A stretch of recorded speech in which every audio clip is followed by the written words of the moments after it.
साथियों नमस्कार। लेखपाल स्पेशल के तहत हम प्रैक्टिस सेट कर रहे हैं सामान्य हिंदी के लिए। आइए कुछ और महत्वपूर्ण प्रश्नों को देखते हैं। शब्द की सबसे छोटी इकाई क्या कहलाती है? शब्द शब्द किससे मिलकर बनता है? वर्णों से मिलकर बनता है। तो शब्द की सबसे छोटी इकाई क्या हो जाएगी? वर्ण। तपस्वी का स्त्रीलिंग शब्द क्या होगा? तपस्विनी। आचार्य का पुल्लिंग शब्द आचार्य। आचार्य का पुल्लिंग शब्द आचार्य।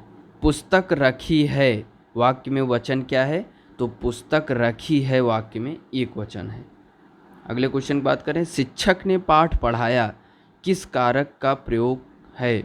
तो ये जो है शिक्षक ने पाठ पढ़ाया यानी कर्ता ने, तो कर्ता कारक है। अगले क्वेश्चन की बात करें। पुरुषवाचक सर्वनाम के कितने भेद होते हैं? तो पुरुषवाचक सर्वनाम के 3 भेद होते हैं। उत्तम पुरुष, मध्यम पुरुष और अन्य पुरुष। उत्तम पुरुष में मैं, तुम्हारा, मैं, ये जो है उत्तम पुरुष हो जाएगा। मध्यम पुरुष तुम, तुम्हारा, ये सब मध्यम पुरुष। अन्य पुरुष में जो सर्वनाम लगते हैं वह, यह, ये अन्य पुरुष में हो जाएंगे। तो ये हमारे हैं पुरुषवाचक सर्वनाम। विशेषण के मुख्यतः कितने भेद होते हैं? तो विशेषण के 4 भेद होते हैं।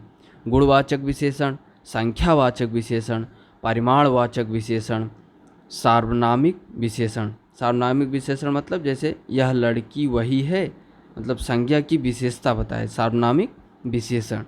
परिमाणवाचक में संख्या का, जैसे कि 1 किलो, 2 लीटर, 3 किलोग्राम, जिसमें संख्या का बोध हो। संख्यावाचक में 4, मतलब उसमें भी संख्या होता है। परिमाण में क्या होता है? एक्चुअल वेट का हमें ज्ञात होता है। तो संख्या में जैसे बार, 7, 8 आती है, ये सब संख्या में हो जाएगा। गुण, वह सुंदर है, वह अच्छा है, वह छोटा है, वह बड़ा है। तो इस तरीके का गुणवाचक विशेषण होता है। अगले क्वेश्चन की बात करें तो निम्नलिखित में से कौन सा विशेषण नहीं है? पथरीला, नमकीन, बर्फीला, नमक। तो नमक इसमें से विशेषण नहीं है। अगले क्वेश्चन की बात करें। किसी कार्य के करने या होने का बोध कराने वाले शब्द कहलाते हैं? तो क्रिया कहलाते हैं। किसी कार्य के करने या होने का बोध कराने वाले शब्द। निम्न में से क्या काल कहलाता है? तो क्रिया के घटित होने का समय काल कहलाता है। अगले क्वेश्चन की बात करें तो संस्कृत भाषा से हिंदी में बिना परिवर्तन के प्रयुक्त होने वाला शब्द निम्न में से क्या काल कहलाता है? तो क्या काल कहलाता है? क्या हो जाएगा?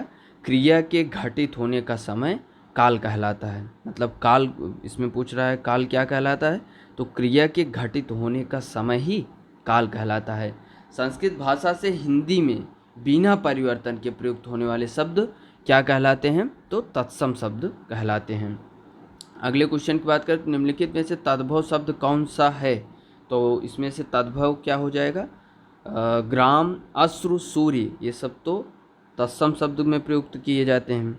तो इसमें से माथा, ये हमारा क्या हो जाएगा?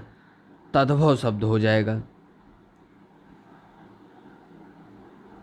अगले क्वेश्चन की बात करें।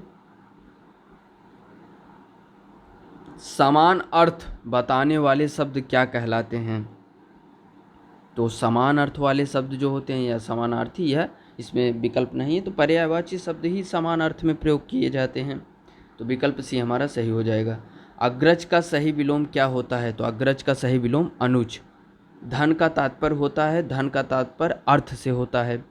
अपने जीवन पर स्वयं लिखी किताब या स्वयं लिखी कथा, वाक्यांश के लिए एक शब्द क्या हो जाएगा? आत्मकथा।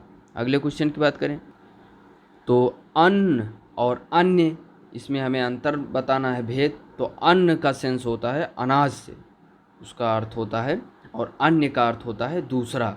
निर्गुण शब्द में उपसर्ग क्या है? तो निर्गुण शब्द में उपसर्ग निर है। खिलौना शब्द में मूल शब्द, तो खिलौना शब्द में मूल शब्द हो जाएगा खेल, क्योंकि यह खेल से संबंधित है। तो खेल प्लस औना खिलौना, औना प्रत्यय से जोड़कर खिलौना बना है। तो अगले क्वेश्चन की बात करें। स्वर संधि में किसका मेल होता है? तो स्वर संधि में स्वरों का मेल होता है। उन्होंने कहाँ जाना है? उन्होंने कहाँ जाना है वाक्य में किस प्रकार की अशुद्धि है?